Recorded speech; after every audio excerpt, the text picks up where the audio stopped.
it's actually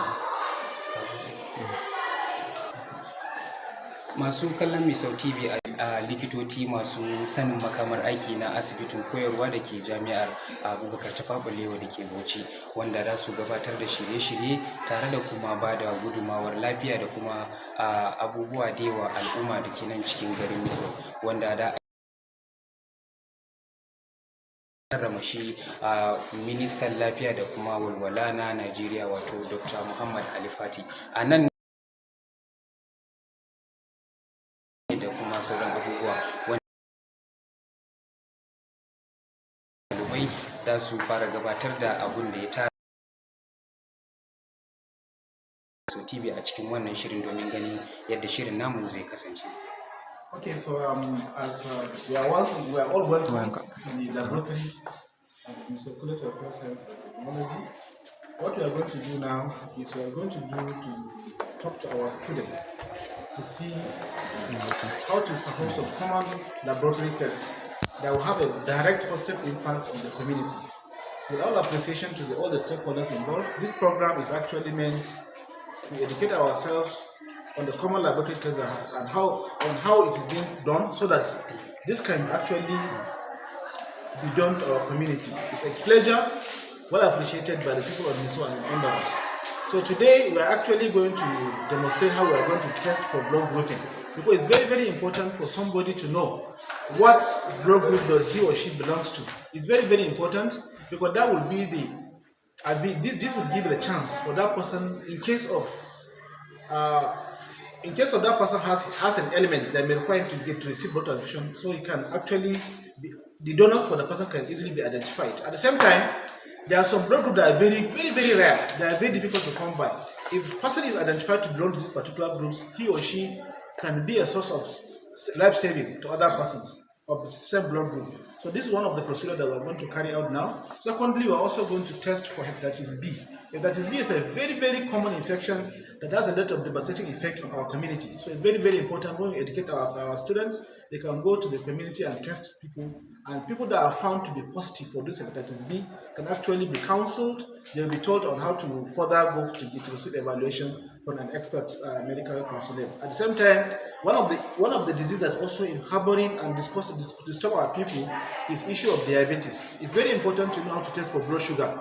We're also going to demonstrate how to do this now, because people can actually have a disease called diabetes, where they have elevated blood sugar level without them knowing.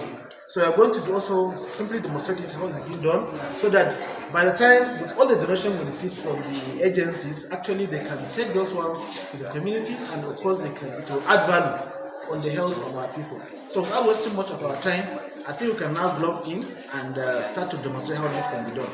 So Senator, can you please?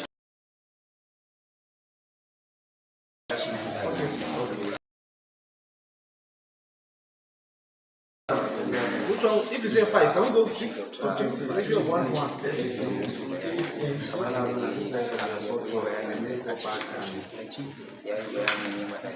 Take blood. So if you have 6 people, 2 will do blood grouping, 2 will do hepatitis testing, and certainly 2 will do the blood sugar testing. So at least that will cover our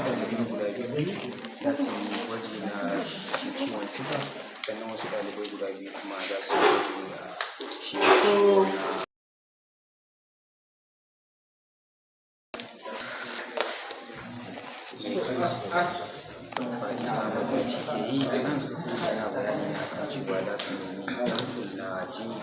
So now as we are waiting for the sample bottle, I think we can just go and do the random blood sugar testing. This is something that can be done directly from the. We have already what's called a blood lancet. I think one female and one male female should actually carry one of those lancets. Carry one of each.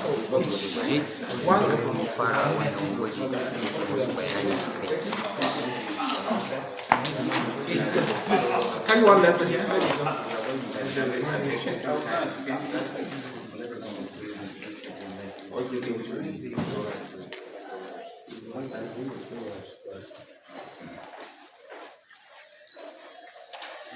Okay, so carry one, please. One finger should find the other one. Okay. So what we do now is just to test how to use sugar. na ciwon shuga Maybe ya to shi know da turn up to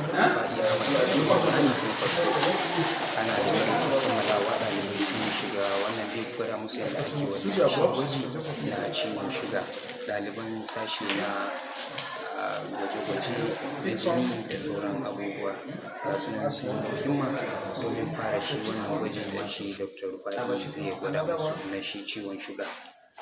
Okay, so now what we do now is just to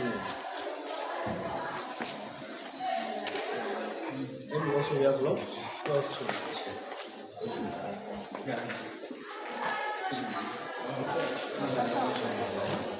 we start collecting the blood sample for fluidity. Yeah, the way you can help us collect. If the student can collect the blood among themselves, it will also add value. But if they don't know how to do it, yeah, they can help us collect the blood. So let's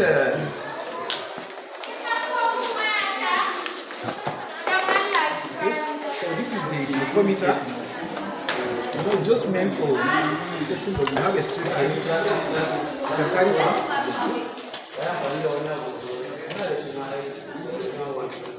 If you want the strip.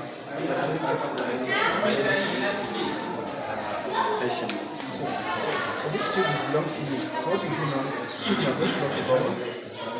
Cross.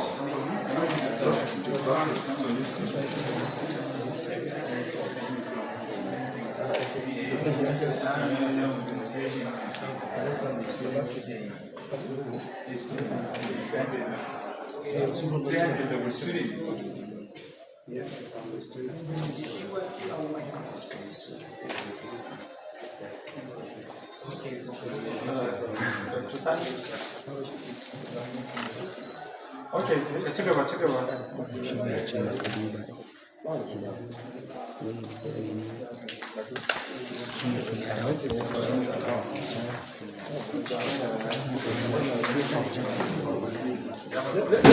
Just collect the blood sample. Mai kallon MISAU TV a daidai wannan lokaci gwaji na shi ciwon shuga kenan Dr. Rufai Ahmad Daci yake gwada wa ɗaliban sashen gwaje-gwaje na lafiya da ke nan kwalejin nazarin kiwon lafiya tare da kuma kimiyya da ke nan cikin garin MISAU. Kamar yadda kake gani an ɗauki ɗalibi namiji guda ɗaya sannan da ita kuma mace ma guda ɗaya wanda za a yi wannan gwaji tare da su.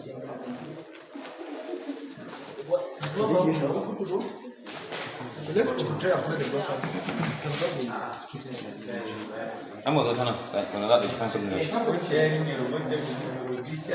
Ga shi nan yanzu haka za a ɗauki jinin wani wanda za a yi wannan gwaji tare da shi kenan.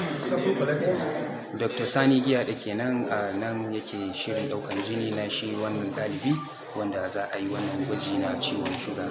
Kamar yadda kuke gani gashi nan dokta ya sa allura zai ɗauki jini sannan sai a ci gaba da shi wannan abu da ake da tara ɗalibai da kuma manyan baki a cikin wannan makaranta.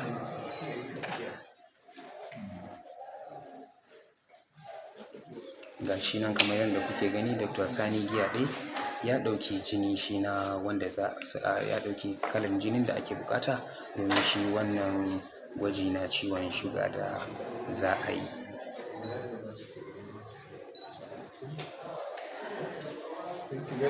Thank you very much. Already, as you can see, we already have the blood sample now. So we can proceed to do the group to determine which blood group is actually this blood belongs to. Kamar One of male student and one of female student will do the blood. You can see this is sample.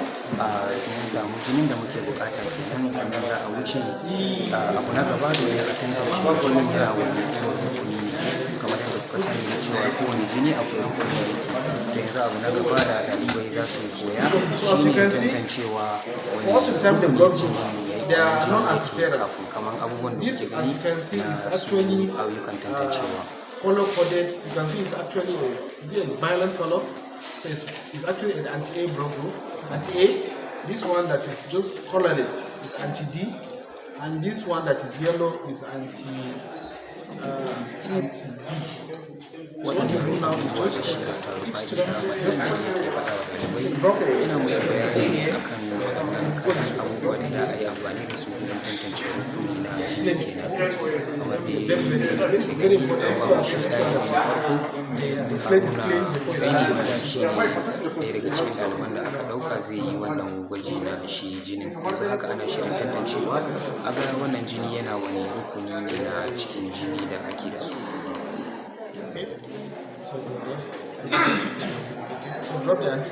Haruna Husaini kenan ɗalibin da sashe na koyon ɓangaren gwaje-gwaje na jini da kuma sauran abubuwa da ita ɗaliba suke shirin tantance jinin yana wani rukuni ne kamar yadda mai kallon mu ke gani dakta yana ta musu bayani akan cewa ga abubuwan da za su yi.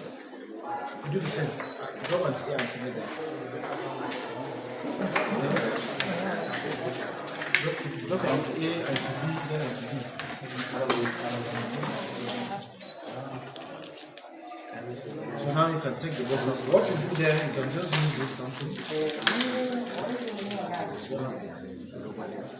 Carefully. Just acceleration.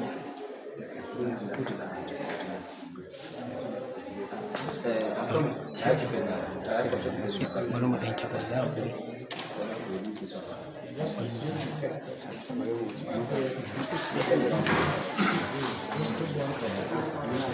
bai yi ba yana yi mana ya ce wani kira shi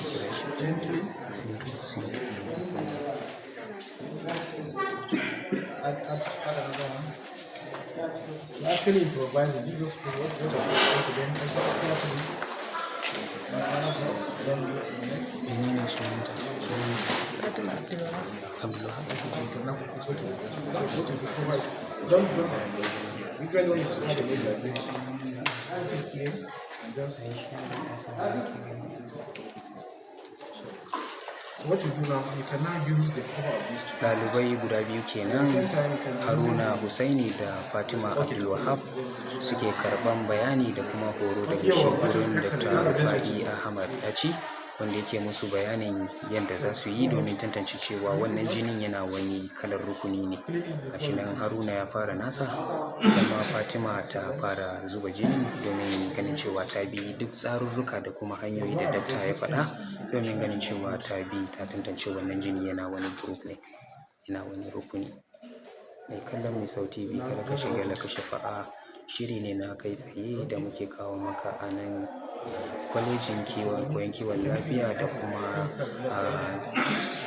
kimiyya da ke nan cikin MISAU wanda ake gwada wa ɗalibai abubuwa musamman ma ɗaliban sashen koyon gwaje-gwaje na shi kwalejin. Ɗalibai suna nan ga sunan kamar yadda daktoci da dama suke musu bayanin yadda yanzu an ja jini ana tantance jinin yana wani rukuni ne. Kamar yadda muka faɗa ɗalibai guda biyu aka zaɓa a wannan sashe, Fatima Abdulrahman da kuma shi kansa Haruna Husaini su ne yanzu a kan gaba suke bin duka sharuɗa da kuma bayani da shi Dr. Rufa'i Ahmad Daci yake musu. Okay.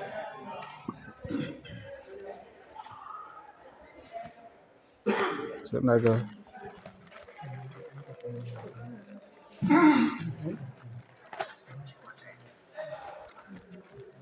So that okay, I will. Let me look at it. Har yanzu dai ɗaliban nan suna cikin shi abinda dakta ya faɗa musu na tantance shi jinin yana wani rukuni ne. Ɗalibai kenan guda biyu masu hazaƙa na sashen koyon aikin gwaje-gwaje na shi kwalejin nazarin kiwon lafiya tare da kuma kimiyya da ke nan sashen a cikin kwalejin nazarin kiwon lafiya da ke ƙaramar hukumar MISAU. But it would surely show. Let's give it time. Oh? So let's move as we keep it. Let's go for the next test, which is to test for what? Hepatitis B. So another set of students, please. Can we make it maybe on the other side? Just move small. Maybe one here. Each one should have one, please.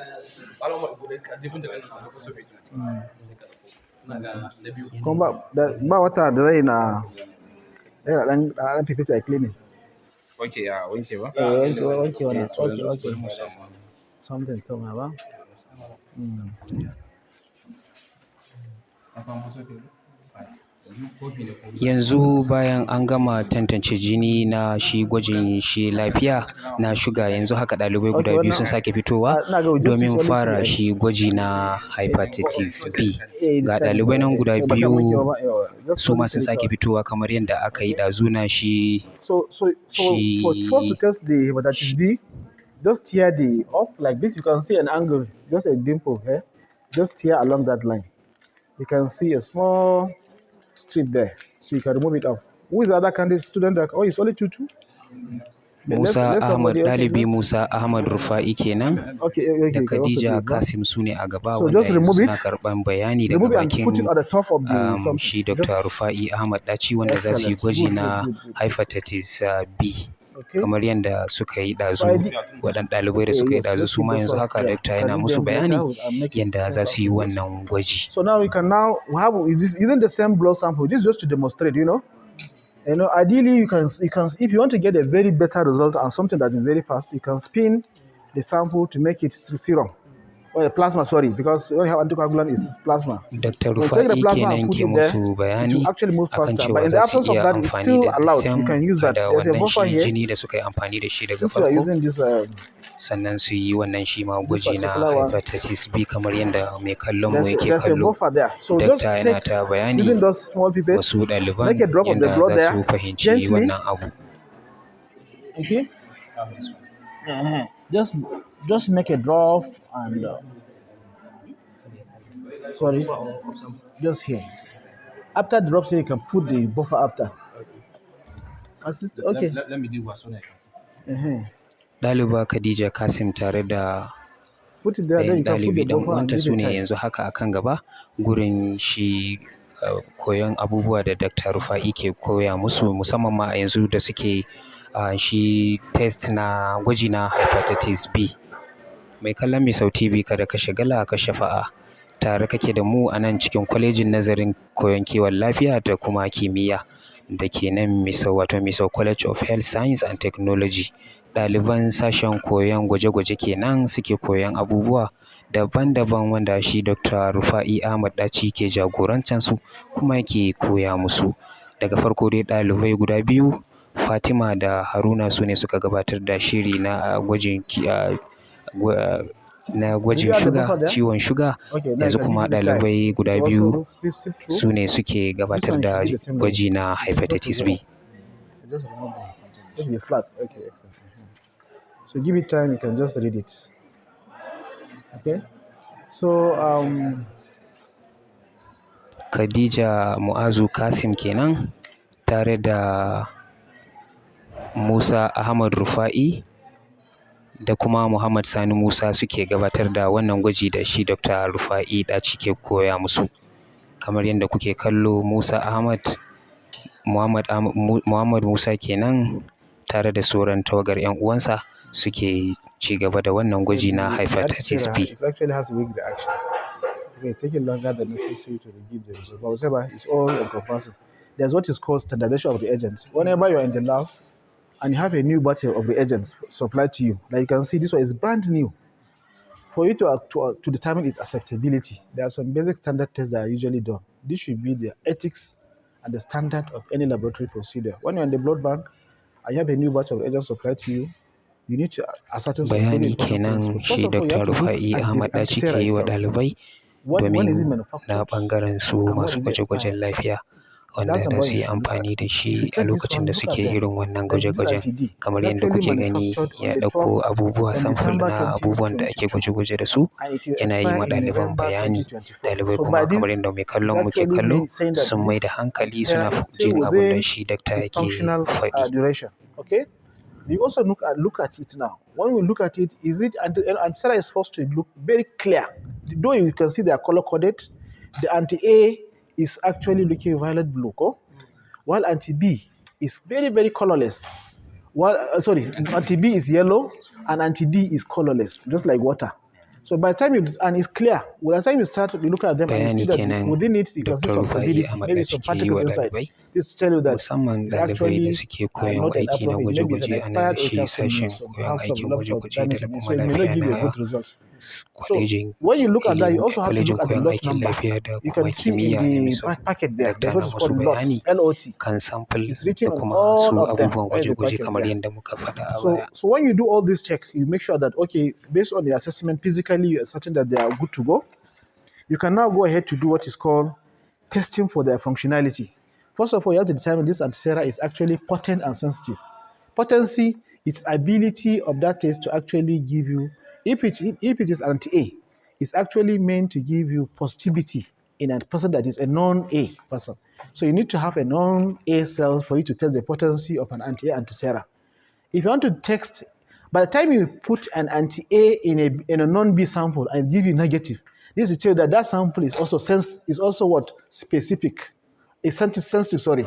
Meaning it has the ability to detect what is meant for it, which is a non-A cell, and is giving you negative in a B cell. This shows that your antisera Bayani kenan Dokta ke yi masu ɗalibai na su sashen gwaje-gwaje na kwalejin nazarin kiwon lafiya da kuma kimiyya na MISAU. A yanzu haka ana musu bayanin yadda za su yi amfani da waɗannan abubuwa, musamman su abubuwa na gwajin jini, yadda za su yi amfani da shi su tantance jini da wannan jini yana wani sashe ne, sannan wannan jini yana wani sashe ne. Abubuwan da Dokta kenan ke yi wa bayani, kamar yadda kuke gani ɗalibai sun mai da hankali sosai suna fahimtar abubuwan da shi Dokta yake musu bayani a daidai wannan lokaci. Standard acceptable level where one is expected for each antisera to actually be acceptable. So if you get at that level, that will tell you that this your antisera is actually sensitive. So you have already determined the potency, the specificity, the sensitivity, and that's what's called avidity. Avidity is how rapid an antisera will act with its non-antigen. So if you have all those one actually there, this will tell now you are now comfortable to proceed with the further testing using this particular test. So this is a very important test for blood banking procedure, and if you can see, this must be done for you to now proceed. And this is a very good practice that we should all imbibe being students that will be going to be practiced in future. Now let's go back to what we've done now. If you look at the anti-hepatitis B screening, if you see two columns, there's a control column and there's a test column. What we see there is that the control column is there's a mark there, which is expected to be there. Whenever you see that column is absent, there's no band, there's no control band. This tells that your test strip is actually yana musu bayanin cewa gwajin da suka yi daga farko yadda da su fahimci cewa abubuwan nasu ya kasance daidai ko kuma bai kasance daidai ba. Yanzu ɗalibai ne sun kasance suna sauraron shi abin da Dokta ke faɗa a daidai wannan lokaci. Negative, because you can only see the control band is positive, but the test band is there's nothing there. So this one is negative. So this is just to demonstrate small thing here to enable us when we go to the community. We've already learned from the school this is how it's been done. So now appreciate the donors that came to help with those testing kits, which we being students of laboratory that will be armed.